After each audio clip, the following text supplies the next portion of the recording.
Hermanitos, buenos días. Amén. Amén. Iglesia Bautista Emanuel Chupaca les da la bienvenida el día de hoy. También saludamos a nuestros hermanos que nos ven por el medio virtual. La alabanza que vamos a entonar el día de hoy es Jehová es mi luz. ¿Nos acompañan, hermanitos? Amén.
Muy buenos días, hermanos. Amén. La Iglesia Bautista Emanuel Chupaca los saluda a cada uno de ustedes y también a los que nos siguen a través de las redes sociales.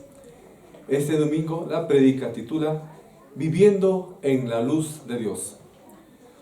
Hoy reflexionaremos sobre el llamado que Dios nos hace a andar en la luz. Nuestro mundo está lleno de distracciones y sombras que nos desvían de la invitación de Dios a vivir en una relación de completa transparencia con Él. Y sabemos bien que una de las características de Dios es que Él es luz. La luz de Dios no solamente revela nuestro pecado, sino que también es un elemento que nos guía y que transforma nuestra vida. Al acercarnos a la luz de Dios, podemos experimentar el perdón y la libertad, pero también somos llamados a vivir en verdad y en santidad. Hoy veremos cómo andar en la luz de Dios mejora nuestra relación con Él, nuestra propia vida y la relación con las personas que nos rodean. Vamos a ver una ilustración. Imaginemos que un joven explorador, un joven excursionista, ingresa a una profunda caverna, una profunda cueva. Solamente como uno de los equipos tiene una linterna en su mano. Y él se aventura cada vez más y más en cada una de los profundos recovecos y oscuros de aquella caverna. Las paredes de la cueva parecen ser altas y a la vez bastante estrechas. Sin la guía de la linterna, este excursionista estaría completamente perdido. En un momento, la batería o la pila de la linterna empieza a agotarse y la linterna empieza a titilar o a parpadear, ya casi apagándose.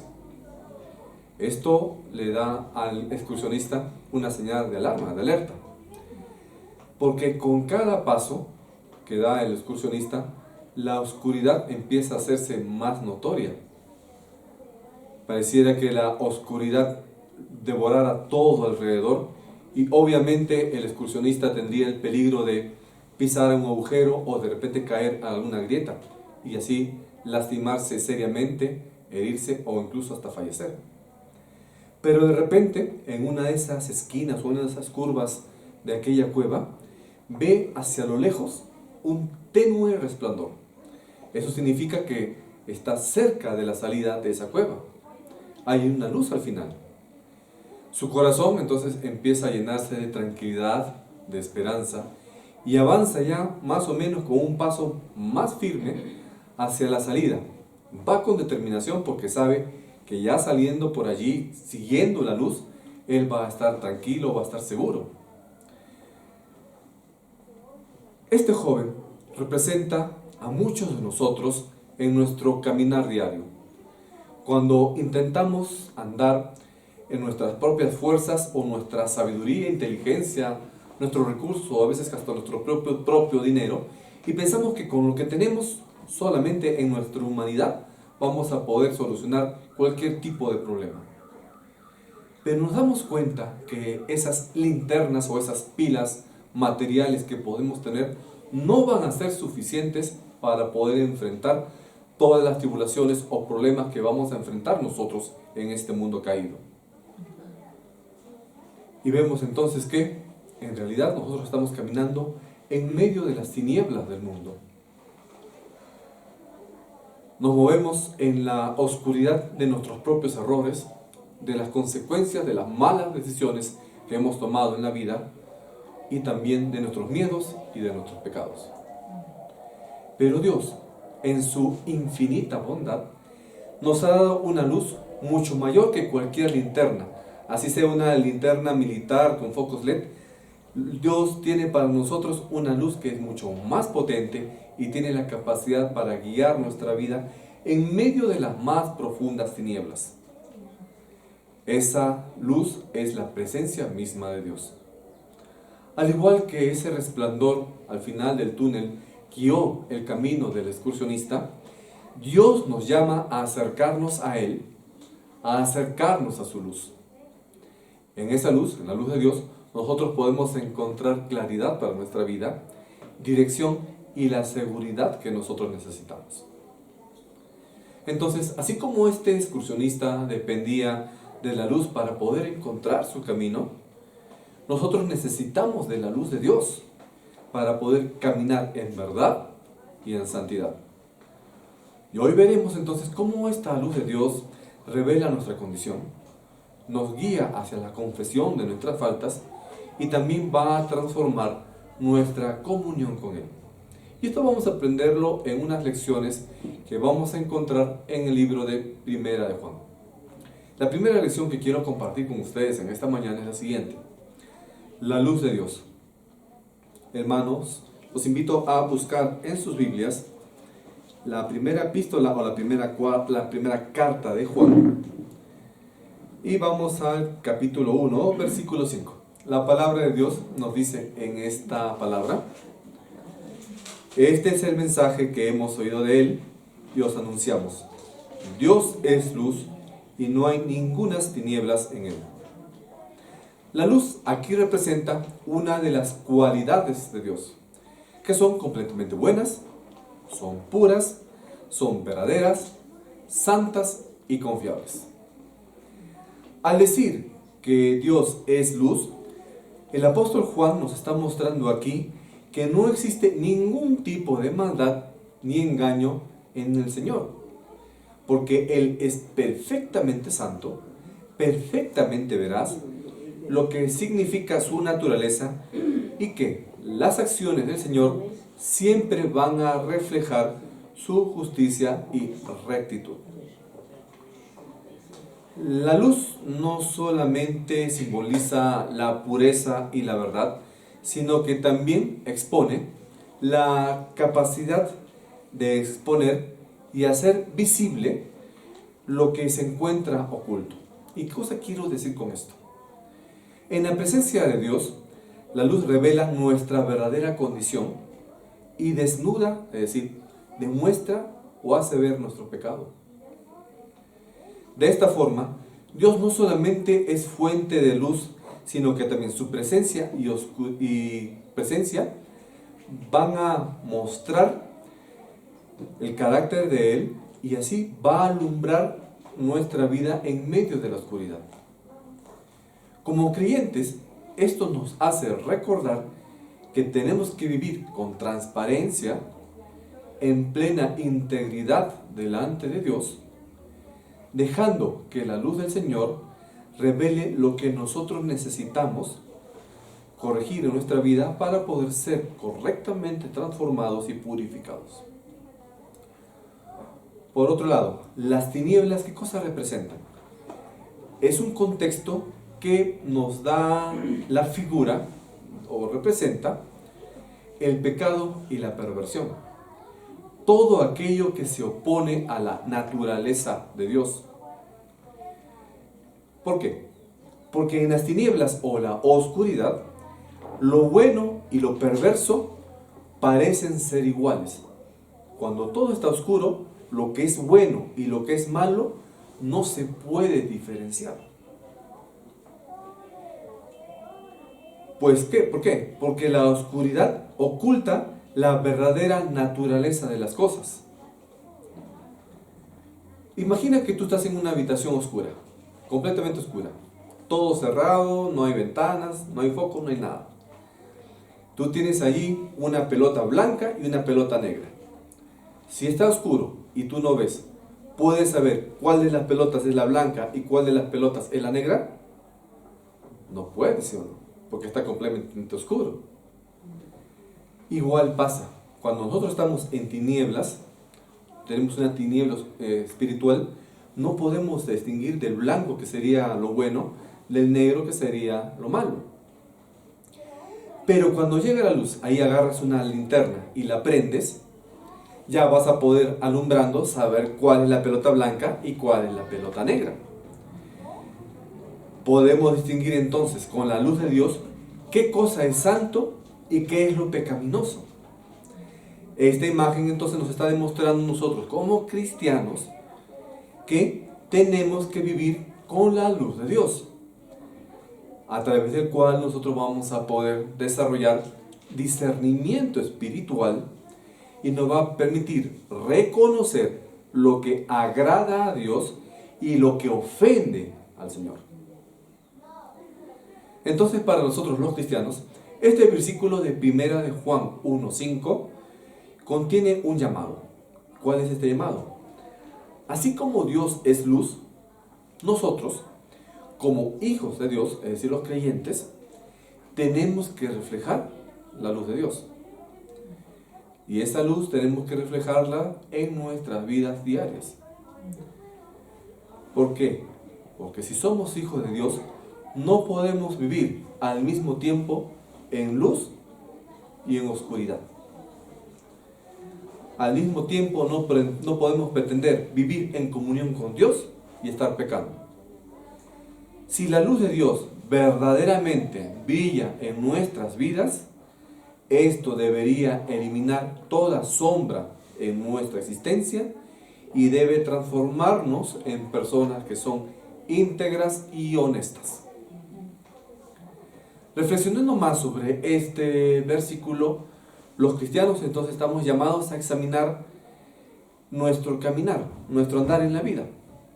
Pregúntate, por ejemplo, ¿estás viviendo en la luz de Dios o en las sombras del engaño y del pecado? Es necesario que nosotros seamos honestos, no solamente con Dios, sino también con nosotros mismos, confesando nuestras fallas o nuestros pecados a Dios, para que la luz de Dios pueda limpiarnos y transformarnos y restaurarnos. Dios, quien es luz, desea que nosotros podamos experimentar libertad, que podamos experimentar pureza, y esto es solamente posible cuando caminamos bajo la luz de Dios. Un segundo principio o segunda lección que podemos aprender en esta carta es el siguiente: vivir en comunión a través de la luz. Ahora, hermanos, avancemos allí mismo en 1 de Juan, capítulo 1, y leamos ahora los versículos 6 y 7. La palabra nos dice: si decimos que tenemos comunión con Él y andamos en tinieblas, mentimos y no practicamos la verdad. Pero si andamos en luz, como Él está en luz, tenemos comunión unos con otros, y la sangre de Jesucristo, su Hijo, nos limpia de todo pecado. Si queremos tener una relación con Dios, una comunicación o una comunión más cercana a Él, tenemos que poner a un lado de nuestra vida todo lo que significa un estilo pecaminoso. Sería hipocresía si nosotros decimos que somos del Señor, decir que somos cristianos, creyentes, y al mismo tiempo vivir como se te antoja. ¿Por qué? Porque al final Cristo nos va a juzgar y va a poner al descubierto todos nuestros engaños. Toda la simulación que hacemos lo va a poner al descubierto. Entonces aquí Juan, en esta primera carta que escribió, está confrontando varias afirmaciones, en especial las afirmaciones que se hacían en el contexto cultural de su tiempo, muchos de los cuales también pueden recogerse en nuestro tiempo actual. Que, por ejemplo, algunos decían, y también algunos dicen actualmente, que podemos tener comunión con Dios, pero seguir viviendo en las tinieblas. No es posible eso. Muchos falsos maestros, muchos falsos predicadores, incluso actualmente, piensan que el cuerpo es malo y que no tiene valor. Y al respecto presentaban dos enfoques, o se presentan dos enfoques para esto. Algunos insisten en que tenemos que negar como sea los deseos de la carne mediante una disciplina estricta. Otros más bien dicen, bueno, como el cuerpo de todas maneras es pecaminoso, hay que aprobar la satisfacción a toda lujuria física que nosotros podamos tener, porque después de todo el cuerpo se muere, el cuerpo va a ser destruido. Cualquiera de estos dos enfoques está errado. Mucho peor todavía el segundo enfoque. Entonces aquí Juan nos está diciendo ese error que podamos escuchar por ahí, y al decir esto nos está indicando lo siguiente: que no podemos llamarnos cristianos y seguir viviendo en maldad o en moralidad. No podemos amar a Dios y estar coqueteando con el pecado al mismo tiempo. No se puede hacer eso. Pero Juan nos explica algo aquí y nos da una salida.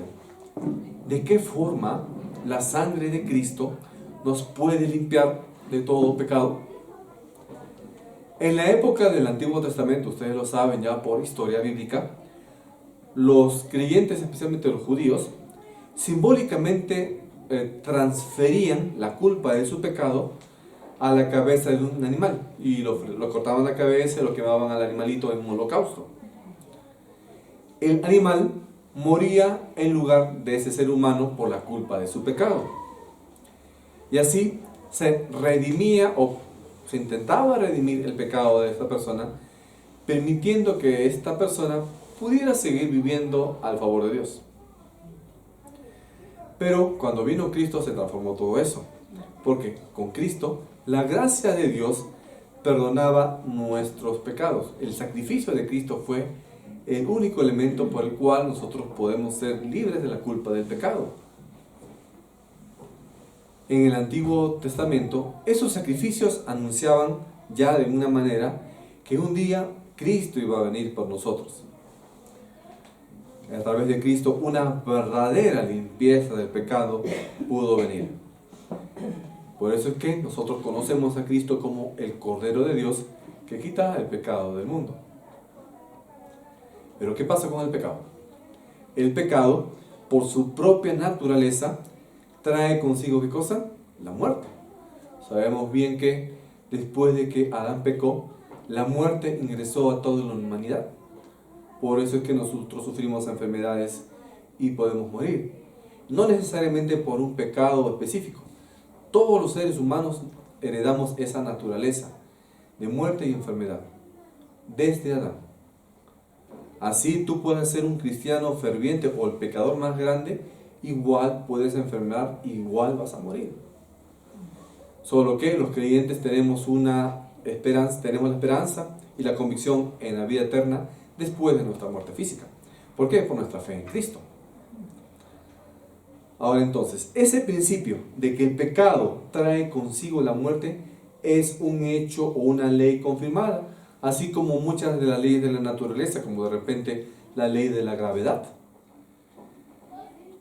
Ahora, Jesucristo no murió por sus pecados, porque Cristo nunca pecó.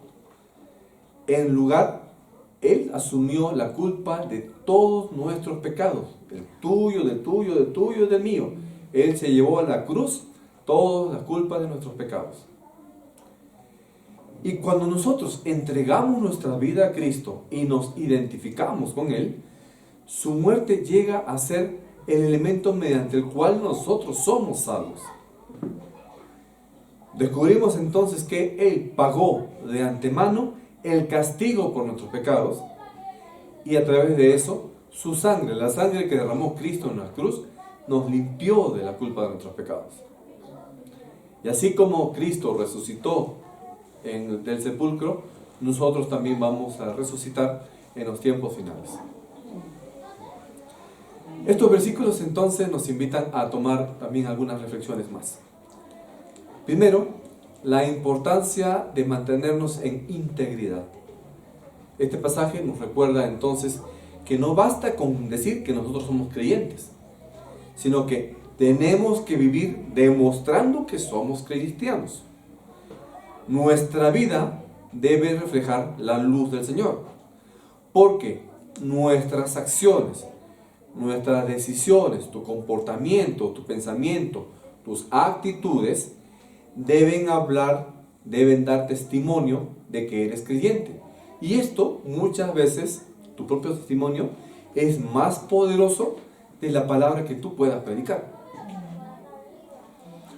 Una segunda cosa más es que tenemos que tener o tomar con seriedad el pecado. ¿Por qué? Porque a menudo la sociedad actual en la que vivimos, esta sociedad postmoderna, minimiza, o sea, hace chiquito el pecado o lo ve como algo trivial, que no tiene mucha importancia, que lo podemos pasar así nomás. Sin embargo, sabemos muy bien por las Escrituras que la Biblia, ¿qué cosa hace? El pecado lo que hace es separarnos de Dios. Y si toleramos el pecado en nuestras vidas, vamos a correr el riesgo de seguir en la oscuridad y alejarnos de la luz. Por eso es esencial que cada día busquemos a Dios para que su luz pueda exponer las faltas que nosotros tenemos y elimine cualquier área de oscuridad en nosotros. Tercero, tener en cuenta la gracia de Dios por el cual somos salvos, pero tomarla con responsabilidad. ¿Qué es esto? Aunque la sangre de Cristo nos ha limpiado de la culpa del pecado, aunque la sangre de Cristo te ha salvado por siempre, y eso significa que, aunque peques, tú sigues siendo salvo porque la salvación no se pierde.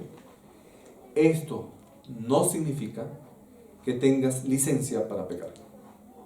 Al contrario, Dios nos está llamando a una vida de gratitud, de santidad, respondiendo al sacrificio que Cristo hizo por ti en la cruz, con un compromiso de vivir en su luz. Amén. Otra cosa que tenemos que considerar es la comunión dentro de la comunidad cristiana. Es decir, ¿cómo te relacionas tú con tus hermanos en la fe? Con los hermanos que están en tu propia congregación. Tu hermano que está a la derecha, a la izquierda, atrás, adelante, aquí en las bancas de la iglesia. Al caminar en luz, nosotros tenemos que tener comunión los unos con los otros. Porque nosotros, como miembros de la iglesia, formamos un solo cuerpo. La cabeza es Cristo. Tú no formas de otro cuerpo de otra iglesia.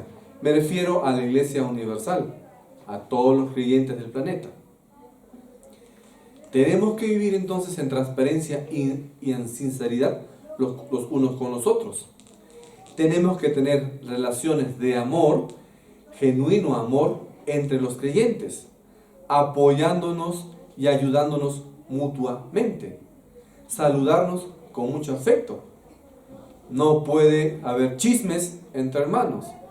No puede haber, es que el hermano me miró mal, a ese hermano ya no le voy a hablar. El hermano es de la U, el hermano es de la Alianza, entonces pues ya no, a lo mejor yo no le voy a hablar. No puede haber ningún tipo de enemistad entre los hermanos de la iglesia. Si no, pareciera que no fueras hermano. Entonces estos versículos nos están invitando a ser cristianos de verdad y no solamente de nombre. Nos llama a examinar si estamos realmente caminando en luz, en la luz de Dios, y a poder confiar en la sangre de Cristo para purificarnos. Al poder caminar en luz, nosotros vamos a disfrutar de una comunión o de una relación cercana con Dios, con nuestra comunidad cristiana, con tus hermanos en la fe, y así vas a poder reflejar la pureza, el amor de aquel que es la verdadera luz. Tercer aspecto, la importancia de la confesión de nuestras faltas. Ahora, hermanos, leamos Primera de Juan, capítulo 1, versículos del 8 al 10. La palabra nos dice: si decimos que no tenemos pecado, nos engañamos a nosotros mismos, y la verdad no está en nosotros. Si confesamos nuestros pecados, Él es fiel y justo para perdonar nuestros pecados y limpiarnos de toda maldad. Si decimos que no hemos pecado, le hacemos a Él mentiroso y su palabra no está en nosotros. A ver, ¿cómo digerimos este versículo? Aquí Juan está también haciendo una defensa en contra de otros pensamientos que por ahí pudieras haber escuchado. Algunos dicen que de repente un cristiano ya no tiene la naturaleza pecaminosa, que como Cristo te ha transformado, ya dejaste de ser pecador, lo cual es falso. Que tu naturaleza pecaminosa ha sido completamente eliminada y que ya no puedes pecar. Falso. Ese es el peor engaño que te puedes hacer a ti mismo. Peor que cualquier mentira evidente. Hay muchas personas que niegan el serio problema del pecado. Porque incluso personas quieren que lo sigan considerando pecados y no ven la necesidad de confesar ni de arrepentirse de los pecados que puedan cometer. A muchas iglesias todavía, lamentablemente, que están mal dirigidas o no tienen una sana doctrina, no le importa mucho la sangre de Jesucristo, porque piensan que de repente una vez convertido ya no se necesita. Nuestro crecimiento espiritual es continuo. Desde el momento que tú recibes a Cristo hasta el momento que vas a fallecer, necesitas estar en continuo contacto y comunión y crecimiento espiritual. Es dinámico, no es estática tu vida espiritual. ¿Por qué? Porque al convertirnos, si bien es cierto que todos nuestros pecados son perdonados, tus pecados pasados, tus pecados presentes y tus pecados futuros son perdonados, debemos igual tener cuidado con ellos. Más aún, al momento de llegar a ser cristianos, todavía vamos a pecar y todavía necesitamos confesar nuestros pecados. Pero esa clase de confesión no es la que uno hace cuando recibe a Cristo, el confesar tus pecados pasados, le pides perdón a Dios por esos pecados, le dices a Cristo que tú has sido un pecador, te arrepientes de esos pecados y pides al Señor a Cristo que sea tu Señor y Salvador. No es ese tipo de confesión para perdón de tus pecados pasados. ¿Sí? Ni una confesión para que tú seas salvo. No. Porque una vez que tú ya has hecho tu confesión de pecado para ser salvo, no necesitas una nueva conversión. Pero sí necesitas confesar los pecados que desde el momento de tu salvación puedas cometer en el futuro. No para salvación, sino para que puedas restaurar tu comunión con Dios. Eso sí necesitamos. Pero sucede que a veces es difícil para muchos admitir sus faltas o la negligencia espiritual en la que va. Muchos descuidan momentos de oración o momentos de lectura de la palabra. Y requiere mucho de humildad en nosotros o sinceridad para reconocer nuestras debilidades. Y la mayoría de nosotros a veces pretende ser fuerte. Dice, no, yo no voy a cometer ese pecado. Pero de repente por ahí ya está cayendo. Entonces no debemos tener miedo de revelar nuestras faltas ante Dios. Porque a las finales, como Dios es omnisciente, es decir, todo lo sabe, Él ya sabe que has cometido pecado. Así te escondas en un rincón, ya sabe que estás pecando. Así el pecado solamente sea de pensamiento, Dios también está leyendo tu pensamiento, ya sabe que has pecado. Así que, de todas maneras, tú puedes ir ante Él en humildad, diciendo, Señor, en esto, te he fallado. Por favor, perdóname, no lo voy a volver a hacer, restaura mi comunión contigo. ¿Por qué? Si por el contrario no confiesas tus pecados, el pecado que va a hacer te va a apartar de la presencia del Señor. Por eso es que muchos creyentes, ¿qué pasa? Dicen, ¿por qué me va todo mal en la vida? ¿Por qué el Señor no me escucha mis oraciones? ¿Por qué no me bendice? Porque estás en desobediencia. La desobediencia lo que hace es alejarte de los favores de Dios o de la protección de Él. No pierdes la salvación, pero te estás alejando del Señor. Entonces la confesión tiene el propósito de librarnos de todas esas fallas que tenemos para que podamos disfrutar de una comunión con Cristo. Esto debiera darnos tranquilidad de conciencia y calmar también nuestras inquietudes. Pero muchos cristianos no están entendiendo cómo funciona esto. Se sienten tan culpables a veces, los cristianos, no estoy hablando de las personas que no han sido convertidas. Cristianos se sienten tan culpables por algún pecado, de repente un pecado del pasado, que tienen la necesidad de confesarlo una y otra vez. Estamos hablando de pecados del pasado, no los pecados que estabas cometiendo de repente ahora. Tus pecados del pasado, cuando tú ya has recibido a Cristo, ya fueron perdonados. No es necesario que tú te estés revolcando en la culpa de tus pecados antes que recibieras a Cristo, porque Dios ya te ha limpiado de eso. No vivas con los traumas de los pecados antiguos.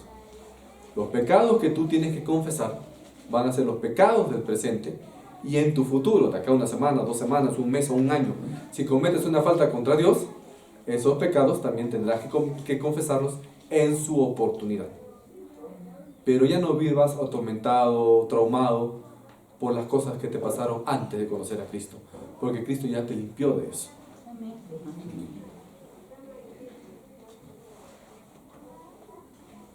Entonces no necesitamos confesar los pecados del pasado una y otra vez, pero sí necesitamos temer a Dios en nuestra vida actual.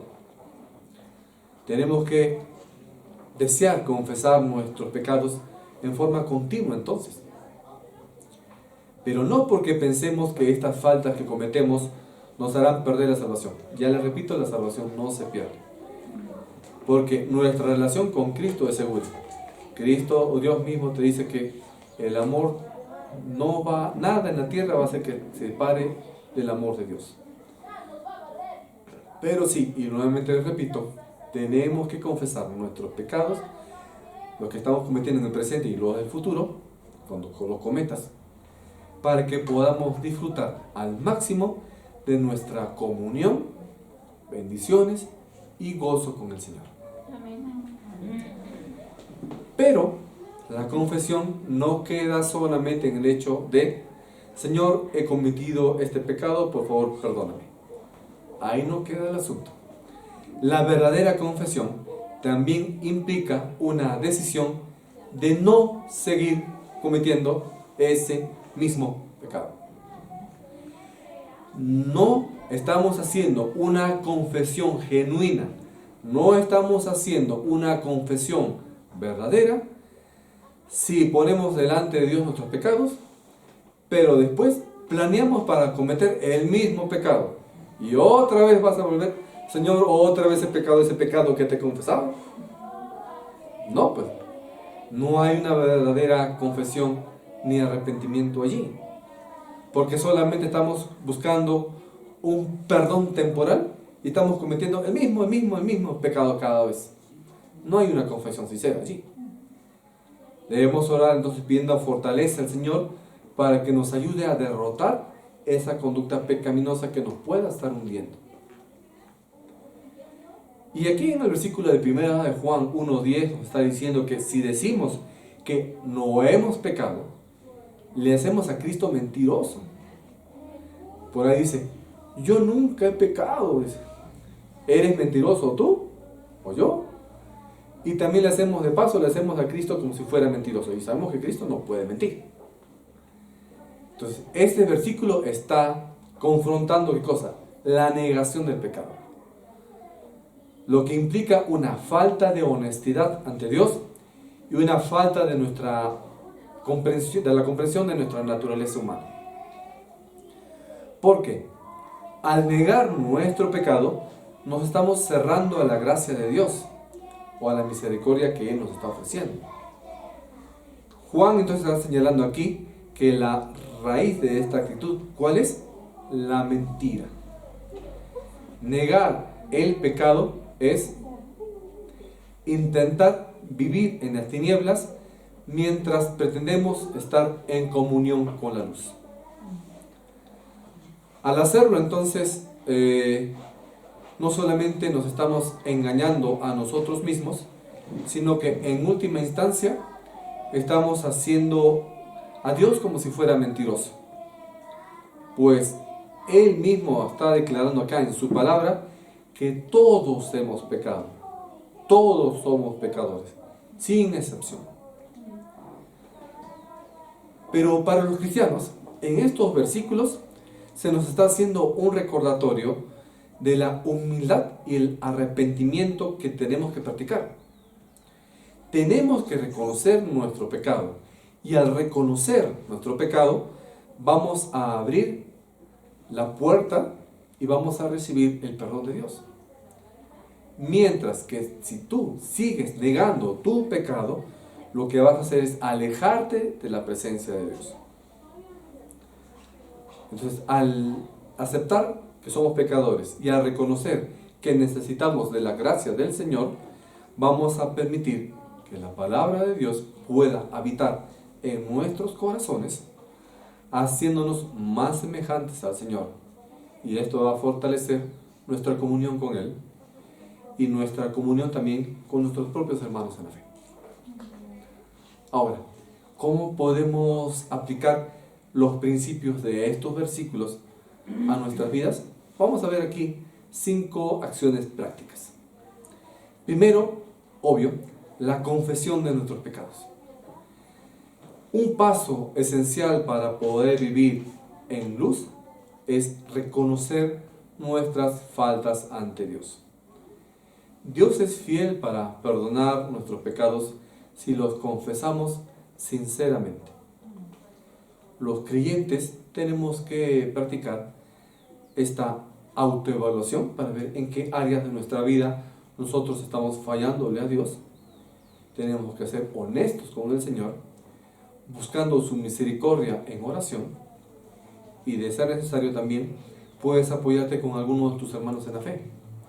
Pero lo importante es que tú reconozcas que de continuo necesitas estar confesando tus faltas ante el Señor, porque de todas maneras, por nuestra naturaleza caída, a pesar de que eres salvo, estás expuesto a tentaciones y vas a caer en el pecado, y necesitas confesar esas faltas ante el Señor. Como le dije, ya no para salvación, porque ya eres salvo, pero sí para que puedas restaurar tu comunión con Él.